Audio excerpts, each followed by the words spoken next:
என்ன பண்ணிட்டு இருக்கான் இவன்? போய் கேட்டுருவோம். அப்போ எப்படி தான் டிசிஷன் எடுக்கிறது? ஒன்றுமே புரிய மாட்டேங்குது. டேய், என்னடா பண்ணிக்கிட்டு இருக்க? இல்லை நண்பா, ரெண்டு விஷயம் கன்ஃபியூஸாக இருக்குது. அதில் ஒன்று சூஸ் பண்ணணும். எப்படி சூஸ் பண்ணுறதுன்னு தெரில. அதான் காயினை போட்டு சூஸ் பண்ணலான்னு பார்த்துட்டு இருக்கேன். அதுக்குன்னு காயினான போட்டு பார்ப்பேன். நீ வேணா காயின் போட்டு பார்க்குறியா? ஏண்டா, ஒரு முஸ்லீமாக இருந்து காயின் போட்டு டிசிஷன் பண்ணுவேன். அல்லா மேலே நம்பிக்கை இல்லையா உனக்கு? இங்க பாரு நண்பா, ஆஸ் அ முஸ்லீம் நம்ம காயின் மேல நம்பிக்கை இருக்கக்கூடாது. டாஸ் போட்டு பார்த்து நம்பிக்கை இருக்கக்கூடாது. நம்ம சீட்ல பேர் எழுதி போட்டு நம்பிக்கை இருக்கக்கூடாது. அது நான் முஸ்லீம்கள் சேர்ந்து. அப்ப இஸ்லாத்துல டாஸ் போட்டு பார்க்க கூடாது மச்சான். முஸ்லிம்கள் சேர்றதுக்காக நம்ம ப்ராஃபிட் முஸ்லாசும் நமக்கு ஒரு ஹதீஸ் கத்து கொடுத்துருக்காங்க. இந்த ஹதீஸ் சஹீஹ் புகாரில ஹதீஸ் நம்பர் 6382ல நமக்கு இஸ்திகாரான்னு சொல்லிட்டு ப்ராஃபிட் முஸ்லாசும் நமக்கு ஒரு துவா கத்து கொடுத்துருக்காங்க. அந்த துவா என்ன சொல்லுதுன்னா, உங்களுக்கு ரெண்டு ஆப்ஷன் சூஸ் பண்றதுல உங்களுக்கு கன்ஃபியூஸா இருக்கு, உங்களுக்கு டவுட்ஃபுல்லா இருக்குன்னா நீங்க என்ன பண்ணுங்க, இஸ்திகாரா துவா ஓதுங்க. இந்த இஸ்திகாரா துவாவை எப்படி ஓதணும்?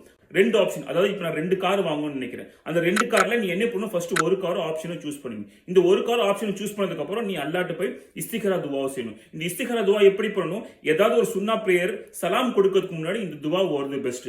அப்படி இல்லையா, சலாம் கொடுத்ததுக்கு அப்புறம் இந்த இஸ்திகாரா துவா ஓதிட்டு, யா அல்லாஹ் இந்த மாதிரி இந்த காரை நான் சூஸ் பண்ணியிருக்கேன், இந்த கார் மூலியமா எனக்கு நல்லதாக்கி யா அல்லாஹ் அப்படின்னு சொல்லிட்டு நம்ம அந்த இஸ்திகாரா துவா பண்றது மூலியமா உனக்கு அந்த கார் மூலியமா உனக்கு பெனிஃபிட் ஆகும். இன்கேஸ் அந்த கார் மூலியமா எதுவும் பெனிஃபிட் இல்லைன்னா அல்லாஹ் அந்த காரை உன்னை வாங்க விட மாட்டான். இந்த இஸ்திகாராவோட சைன் எப்படின்னா, இன்கேஸ் மேபி அல்லாஹ் உனக்கு கனவோட வந்து சொல்லலாம். அப்படி இல்லைன்னா ஏதாவது ஒரு நல்லவங்க உனக்கு வந்து அட்வைஸ் சொல்லுவாங்க. ஸோ இந்த அட்வைஸ் மூலமா என்ன ஆகுது? ஓகே, நீ பண்ண இஸ்திகாரா கரெக்டா ஆயிடுச்சு. ஸோ நீ என்ன பண்ணணும்? அந்த டிசிஷனை நீ போய் கார் வாங்குறது உனக்கு பெஸ்ட். என்ன வேணும்னாலும் நீ அல்லாஹ் மேல நம்பிக்கை, அல்லாஹ் மேல ட்ரஸ்ட் பண்ணணும். நம்ம எக்காரணத்தை கொண்டு ஆஸ் அ முஸ்லீம் நம்ம குஃப்ருலயோ சிறுக்குலயோ எக்காரணத்தை கொண்டும் நீயும் போயிடக்கூடாது, நானும் போயிடக்கூடாது. நண்பா, உனக்கு புரிஞ்சுக்குன்னு நினைக்கிறேன். ஸோ இனிமேல் டாஸ் போட்டு பார்க்காத, காயின் வச்சு பார்க்காத, சீட் எழுதி போட்டு பார்க்காத. உனக்கு எந்த கன்ஃபியூஷனா இருந்தாலும் இதுமேல் இஸ்திகாரா துவா ஓது. இன்ஷால்லா அல்லாஹ் நமக்கு கண்டிப்பா உதவி செய்வோம்.